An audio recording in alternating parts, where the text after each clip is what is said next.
ليس عليكم جناح أن تبتغوا فضلا من ربكم فإذا أفضتم من عرفات فاذكروا الله عند المشعر الحرام واذكروه كما هداكم وإن كنتم من قبله لمن الضالين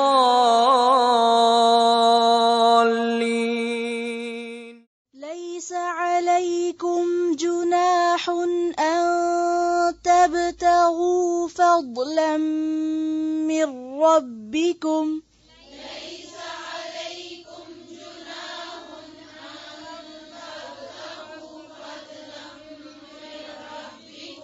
أن تبتغوا فضلا من ربكم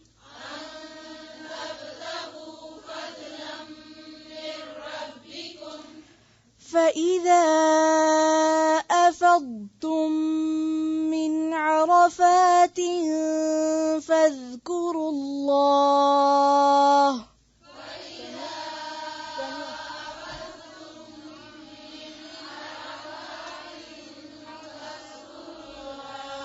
پھر سے پڑھیں پوری توجہ سے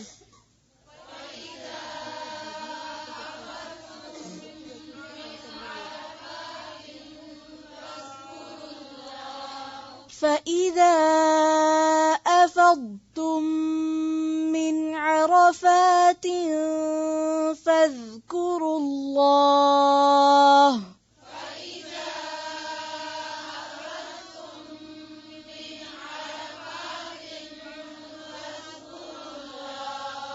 فاذكروا الله عند المشعر الحرام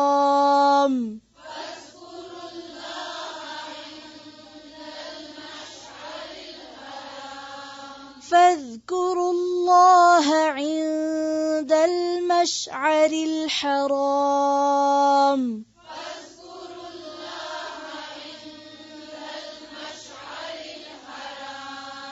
واذكروه كما هداكم وإن كنتم من قبله لمن الضالين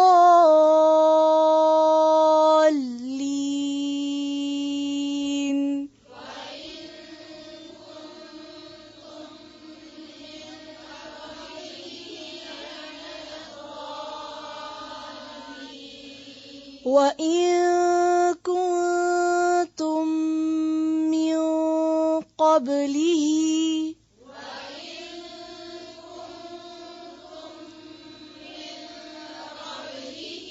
لَمِنَ الضَّالِّينَ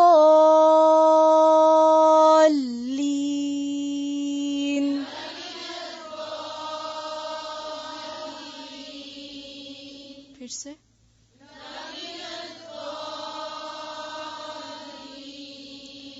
لَمِنَ الضَّالِّينَ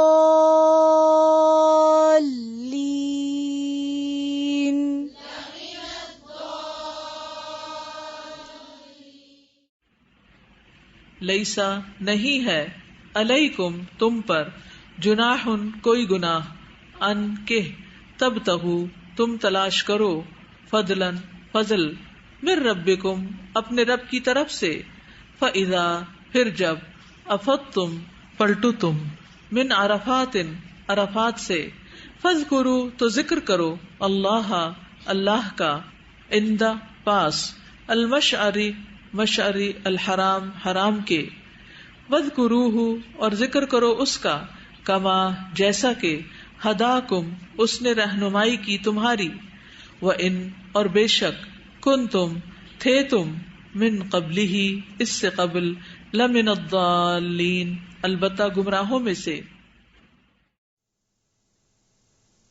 لیس علیکم جناح نہیں ہے تم پر جناح کوئی گناہ جناح پیچھے آپ پڑھ چکے جیم نون ہے اس کا روٹ ہے مائل ہونا یعنی غلط کام کی طرف رخ کرنا جناح ان یہ کہ تبتغوا تم تلاش کرو، بے غین یہ اس کا روٹ ہے، بغی پیچھے گزرا کیا، غیر باغن، ان تبتغوا یہ کہ تم تلاش کرو، فضلاً فضل، اور فضل سے مراد یہاں کیا چیز ہے؟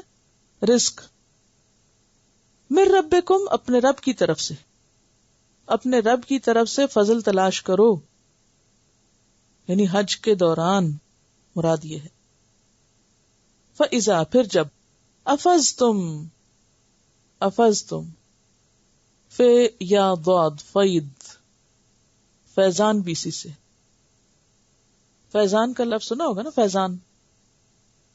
فیضان مدینہ یا فیضان یا فیض پہنچایا، ٹھیک ہے، فیض پہنچانے کی بات سنیے کبھی؟ فیض کس کو کہتے ہیں؟ فائدہ پہنچانا۔ بیسیکلی فیضان الماء کہتے ہیں پانی کا زور سے بہنا۔ فیض کا لفظ اصل میں کس کے لیے استعمال ہوتا ہے؟ پانی کے ریلے کے لیے۔ پانی کا ریلا کیا ہوتا ہے؟ جس سیلاب کی طرح اور بہت سا پانی اکٹھا جب لوٹتا ہے۔ اب یہ لفظ میں اس لیے آپ کو اس سے ملا کے بتا رہی ہوں تاکہ آپ بات کو سمجھ سکیں۔ جب کوئی انسانوں کی جماعت یا ہجوم جو ہے وہ کہیں سے اکٹھا نکلتا ہے تو اس کو کیا کہتے ہیں؟ افضتم۔ جس نے حج کیا ہوگا اس کو معلوم ہوگا کہ عرفات سے لوگ کیسے نکلتے ہیں، جیسے پانی کا ریلا نکل رہا ہے، ٹھیک ہے۔ اس کے لیے یہ لفظ استعمال کے رجا تم نہیں کہا، جب لوٹو تم کیا کہا؟ افضتم، کٹھے نکلو تم وہاں سے، یک بارگی نکلو، گروہ در گروہ نکلو، یہ مانا ہے جب لوٹو تم۔ اب آپ دیکھیے میں اگر اردو میں ترجمہ کروں جب لوٹو تم عرفات سے، وہ بات سمجھ آتی؟ خالی لوٹو سے وہ بات ہی نہیں بنتی۔ الفاظ کی سلیکشن جو ہے قرآن کی وہ زبردست ہے۔ جب لوٹو تم من عرفات، عرفات سے۔ عرفات کیا ہے؟ عرفات مکہ سے 22 کلومیٹر دور ایک علاقے کا نام ہے، یہ حدود حرم سے باہر ہے، 22 کلومیٹرز، جہاں پر حج کا رکن اعظم ادا ہوتا ہے، جس کے بارے میں نبی صلی اللہ علیہ وسلم نے فرمایا الحج عرفہ۔ تو عرفات ایک میدان ہے، ایک علاقہ ہے جو مکہ سے 22 کلومیٹر دور ہے، جہاں 9 تاریخ کو زوال آفتاب کے بعد، زوال کا کیا معنی ہوتا ہے؟ جب سورج ڈھلتا ہے، زوال آفتاب کے بعد وقوف یعنی کھڑے ہونے کا نام حج ہے۔ اگر کوئی یہاں نہ جائے تو اس کا حج نہیں ہوتا۔ تو عرفات کو عرفات کیوں کہا جاتا ہے؟ عرفات کا لفظ ہے نا عین ریفے سے۔ عرفہ کا معنی ہوتا ہے پہچاننا، تعارف حاصل کرنا۔ تو وہاں انسان کو پہچان ہوتی ہے، کس کی؟ اللہ تعالیٰ کی بھی ہوتی ہے، اپنی بھی ہوتی ہے۔ دیکھیے ہم اپنے اپنے گھروں میں بڑی چیز ہے نا، ہماری اپنی ایک ٹیریٹری ہے اور ہم اس کے مالک ہیں اور ہماری بڑی اہمیت ہے۔ جب آپ اس ہجوم میں جاتے ہیں آپ کا مقام کیا ہوتا ہے؟ فقیر ہو جاتے ہیں نا، امیر غریب سب فقیر، حاکم مملوک حاکم محکوم سب ایک۔ تو وہاں انسان کو اپنی اصل حیثیت نظر آتی کہ میں ہوں کیا۔ یعنی جب آپ تھوڑے لوگوں میں ہوتے ہیں نا تو آپ بڑے نمایاں ہوتے ہیں، اور جب آپ اتنے ریلے میں ہوتے ہیں تو اپنی پہچان بھی ہوتی، پھر لوگوں کی پہچان بھی ہوتی۔ آپ سمجھتے ہیں دنیا میں آپ ہی رہتے ہیں، جب آپ وہاں جاتے ہیں تو آپ کو پتہ چلتا ہے کہ اللہ کی کیسی کیسی مخلوق ہے، رنگا رنگ۔ جتنے رنگ حج میں نظر آتے دنیا کے کسی اجتماع میں نظر نہیں آتے، کہیں بھی اتنی ورائٹی نظر نہیں آئے گی لوگوں کی جتنی وہاں، اتنی زبانیں کہیں اکٹھی نہیں بولی جائیں گی جتنی وہاں۔ پھر اسی طرح وہاں جا کر انسان کو اپنے گناہوں کی یاد بھی آتی۔ گھر بار میں دنیا میں رہ کے آپ بھولے ہوئے ہوتے ہیں، جب آپ ان سارے اپنے بیوی بچوں ہر چیز سے کٹ کے، کیونکہ بیوی بھی ہے تو اس سے بھی ایک طرح سے اجنبی ہونا ہے، بچے بھی ہیں، کوئی بھی دوست، you are among people but on your own. You are alone. یعنی اتنے سارے کٹھے بھی ہیں لیکن again you are alone. On your own. تو جب آپ on your own ہوتے ہیں تو پھر کیا ہوتا ہے؟ اپنی غلطیاں یاد آنے لگتی ہیں، اپنے گناہوں کی. پھر ہوتا کیا ہے؟ اگر آپ کو یاد نہ آئے تو کسی اور کا چہرہ دیکھ کے، کوئی اور رو رہا ہو، کوئی دعائیں مانگ رہا ہو، تو اس کو دیکھ کے آپ کو خود بھی احساس ہوتا ہے. تو اپنی بھی پہچان ہوتی ہے، اپنے گناہوں کی پہچان ہوتی ہے، لوگوں کی پہچان ہوتی ہے، اللہ کی عظمت کی پہچان ہوتی ہے، دین کی پہچان ہوتی ہے. بعض اوقات ہم اپنے اپنے گھروں میں کوئی چھوٹی موٹی نیکی کر رہے ہوتے ہیں تو ہم سمجھتے ہیں ہم ہی بڑے نیک کام کر رہے ہیں.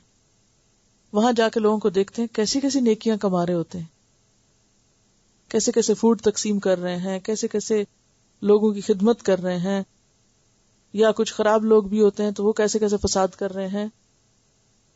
تو کیسا کچھ سیکھتے ہیں آپ، کیا کیا دنیا کی پہچان ہوتی ہے آپ کو وہاں جا کے، جو اپنے گھر، اپنے علاقے، اپنے شہر، اپنے ملک میں نہیں ہو سکتی.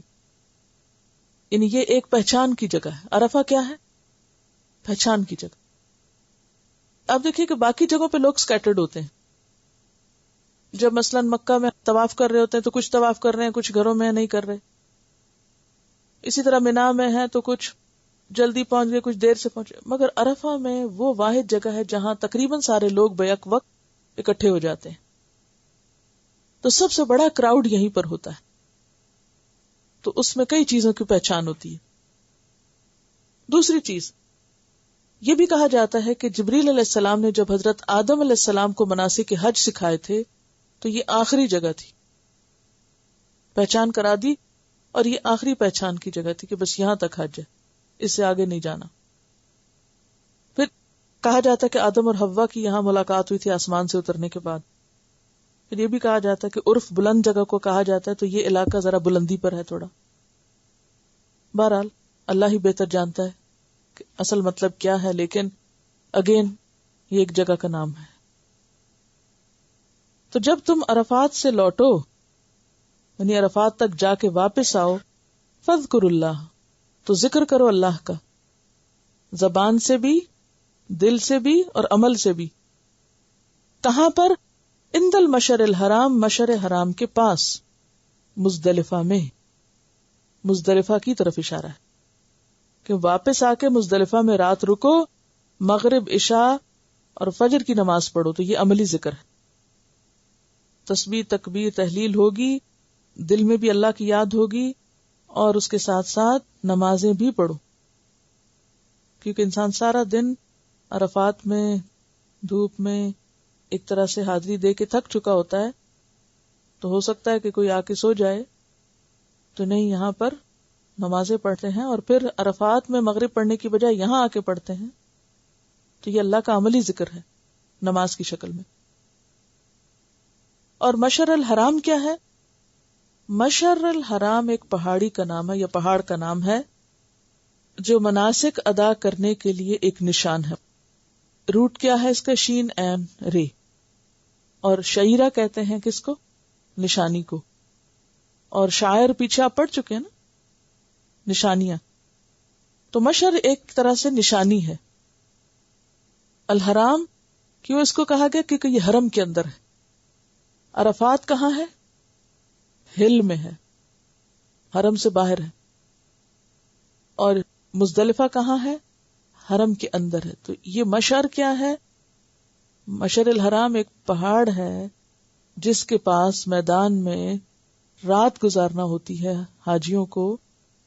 اس جگہ کا نام مزدلفہ، یعنی علاقے کا نام مزدلفہ ہے، اور خاص طور پر یہ پہاڑ اس کی علامت ہے کہ یہ مزدلفہ آ گیا ہے.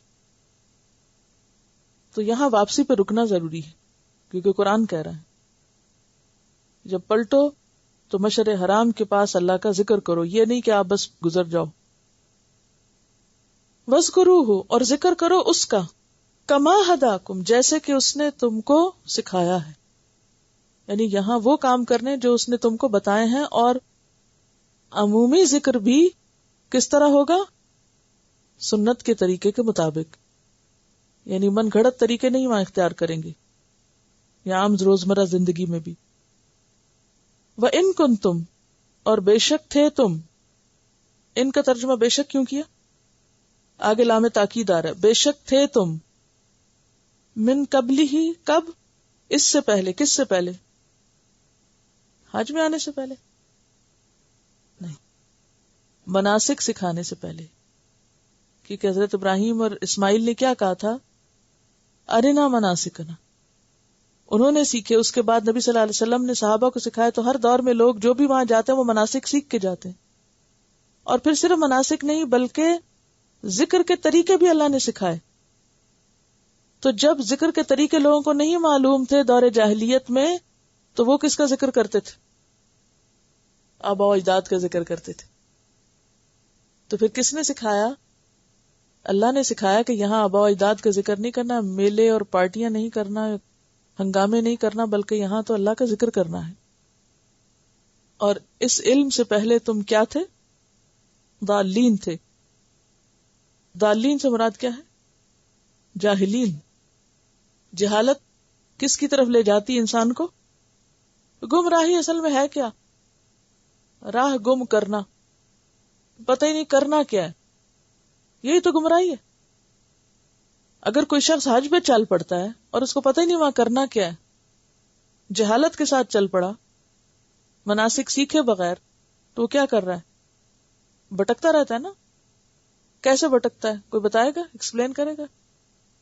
کیسے بھٹکتے ہیں لوگ؟ وہاں رستہ گم ہو جاتا ہے، جانا کہیں اور ہوتا ہے، پہنچ کہیں اور جاتے ہیں. بہت سے لوگ ڈرتے ہیں اسی لیے گلے میں اور پتہ نہیں ہاتھوں میں بینڈ وینڈ لگا کے جاتے ہیں کہ کہیں ہم بھٹک نہ جائیں. تو یہاں بھٹکنے سے کیا مراد ہے؟ جی ہاں، وہ پتہ ہی نہیں ہوتا، واپس آ کہتے او ہو اب ہم دوبارہ حج پہ جائیں، ہمیں تو پتہ ہی نہیں تھا یہ کرنا تھا یا ایسے کرنا تھا. تو یاد رکھیے کہ عبادت کے لیے اللہ تعالیٰ فرماتے ہیں فَعْلَمْ أَنَّهُ لَا إِلَهَ إِلَّا هُوَ. اس کا علم حاصل کرو کہ اللہ ایک ہے. نماز کا طریقہ جانو. صلو کما رأیتمونی اصلی. حج کا طریقہ جانو. خذوا عنی مناسککم. آپ صلی اللہ علیہ وسلم فرمایا تھا کہ مجھ سے حج کے طریقے لے لو، سیکھ لو. تو جب کوئی شخص کام شروع کر دیتا، مثلا ذکر شروع کر دیا اس نے، پتہ ہی نہیں کیسے کرنا ہے، عبادت شروع کر دی، پتہ ہی نہیں اس نے کیا کرنا ہے، تو وہ کیا کرے گا؟ بھٹکتا نہیں پھرے گا. تو یہ دالین کا مطلب بھٹکتا پھرتا ہے، اس کو پتہ ہی نہیں اسے کرنا کیا چاہیے. یہ مراد ہے. اب آپ دیکھیے، دین یہ نہیں کہ آپ دنیا سے منہ ہی موڑ لیں، اور اگر وہاں کوئی دنیا کا چھوٹا موٹا کام کاروبار حاجیوں کی ضروریات پوری کرنے کے لیے کر رہا ہے تو آپ کہیں یہ دیکھو ذرا ان لوگوں کو، یہ تو پیسے ہی کمانے آئے ہوئے. آپ کو کیا خبر کہ ان کی نیت کیا ہے؟ اگر ان کی نیت حاجیوں کی خدمت ہے اور اس کے صلے میں کچھ اپنے سفر کا خرچہ نکالنا ہے تو یہ بھی عبادت ہے. اسلام میں تجارت کو کیا قرار دیا گیا؟ بہترین عبادت ہے. رزق حلال کی طلب اور کمائی جو ہے اور اس کے لیے محنت جو ہے وہ بھی عبادت ہے، دنیا داری نہیں ہے. ہاں، شرط یہ ہے کہ آپ اپنے باقی فرائض بھی پورے کرو. یہ نہیں کہ اگر آپ وہاں پر اپنا ٹھیلا لگائے ہوئے ہیں تو آپ نمازیں بھی چھوڑ بیٹھو، اب خرابی ہوگی پھر. یا اسی کی لالچ اور ہرس میں اتنے آگے بڑھ جاؤ کہ باقی کام تمہیں بھول جائیں، یہ درست نہ ہوگا. لیس علیکم جناح ان تبتغوا فضلا من ربکم. تم پر کوئی گناہ نہیں کہ تم اپنے رب کا فضل تلاش کرو. فضل سے مراد یہاں کیا؟ رزق، یعنی راستے سے خرید بھی سکتے ہو، بیچ بھی سکتے ہو. فَإِذَا أَفَضْتُم مِّنْ عَرَفَاتٍ فَاذْكُرُوا اللَّهَ. لیکن اصل چیز جس کا تمہیں یاد رکھنا ہے وہ اللہ کا ذکر ہے. خرید و فروخت میں ایسے محب نہ ہو کہ جس میں کیا ہو جائے؟ اللہ کی یاد نہ بھول جائے. سورۃ الجمعہ میں کیا آتا ہے؟ جب اذا نودی للصلاة من یوم الجمعۃ فسعوا الی ذکر اللہ وذروا البیع. جب جمعہ کے دن پکارا جائے اللہ کے ذکر کی طرف، اور یہاں ذکر سے مراد کیا ہے؟ نماز. کیا کرو؟ دوڑو. اور کیا چھوڑ دو؟ تجارت. تو جو لوگ حج کے سفر میں ساتھ ساتھ تجارت کر رہے ہوں انہیں پھر کس چیز کی پابندی کرنی ہوگی؟ فرائض کی پابندی بھی کرنی ہوگی. یہ نہیں کہ نماز کے وقت میں بھی وہ خرید و فروخت کرتے چلے جائیں. وذروا البیع. اب کیا ہے؟ فَإِذَا قُضِيَتِ الصَّلَاةُ. نماز ہو گئی، فانتشروا فی الارض، کیا کرو؟ زمین میں نکل جاؤ، اور وابتغوا من فضل اللہ، اللہ کا فضل تلاش کرو. تو جو عام دنوں میں جمعے کے دن کا حکم ہے، یہی حکم حج کے موقع پر بھی ہے کہ مناسک ادا کرو، ذکر کی کثرت کرو، اور اس کے ساتھ ساتھ لین دین میں، خرید و فروخت میں کوئی گناہ کی بات نہیں. لیس علیکم جناح، کوئی پوچھ پکڑ نہیں. فَإِذَا أَفَضْتُم مِّنْ عَرَفَاتٍ فَاذْكُرُوا اللَّهَ عِندَ الْمَشْعَرِ الْحَرَامِ، جب تم عرفات سے واپس لوٹو، اور یہ واپسی کس دن ہے؟ 9 تاریخ کو. تو رات کہاں گزارو؟ مشعر حرام کے پاس، یعنی مزدلفہ میں. اور اس سے بھی کیا پتہ چلتا ہے کہ مزدلفہ کا قیام جو ہے وہ لازم ہے، قرآن کا حکم ہے، یہ سنت نہیں ہے، واجب ہے. وَاذْكُرُوهُ كَمَا هَدَاكُمْ، اور کیا کرو؟ وَاذْكُرُوهُ كَمَا هَدَاكُمْ، اس کا ذکر کرو جیسا کہ اس نے تم کو ہدایت کی ہے، یعنی جس طرح اس نے تم کو توفیق دی، سکھایا، جو تمہارے لیے پسند کیا. اور یہاں مشعر الحرام کے پاس ذکر سے مراد خاص طور پر نمازیں ہیں، جو مغرب اور عشاء کی ہوگی اور فجر کی ہوگی، اور صبح کے وقت کھڑے ہو کر سورج کی روشنی پھیلنے تک اللہ کا ذکر، اس کی طرف اشارہ یہاں. وَإِن كُنتُم مِّن قَبْلِهِ لَمِنَ الضَّالِّينَ، اور دیکھو اب تمہیں اس نے ہدایت دی. اب یہ دالین اور ہدا جو ہے یہ اپوزٹ ایک دوسرے کے آ رہے ہیں. کہ تمہیں کچھ نہیں پتا تھا، جو تمہیں علم دیا گیا اس سے پہلے تم بھٹک رہے تھے، تمہیں صحیح مناسک ادا کرنے نہیں آتے تھے. اور اب بھی جو لوگ صحیح سیکھ کر نہیں جاتے وہ کیا کرتے ہیں؟ بھٹکتے رہتے ہیں. اور دوسرا معنی اس میں کیا ہے کہ ذکر میں بھی نبی صلی اللہ علیہ وسلم کے بتائے ہوئے طریقے کو فالو کرنا ضروری ہے. خود ساختہ من گھڑت طریقے اختیار کرنا ذکر کے کچھ اچھا نہیں. لیکن عموماً لوگ مسنون اذکار تو جانتے نہیں، کس موقع پہ کیا کرنا چاہیے وہ تو ان کو پتا نہیں. پھر کیا کرتے ہیں؟ خود سے خود چیزیں ایجاد کر لیتے ہیں، پھر ان کی پابندی کرتے ہیں اور خود کو مشقت میں ڈالتے ہیں.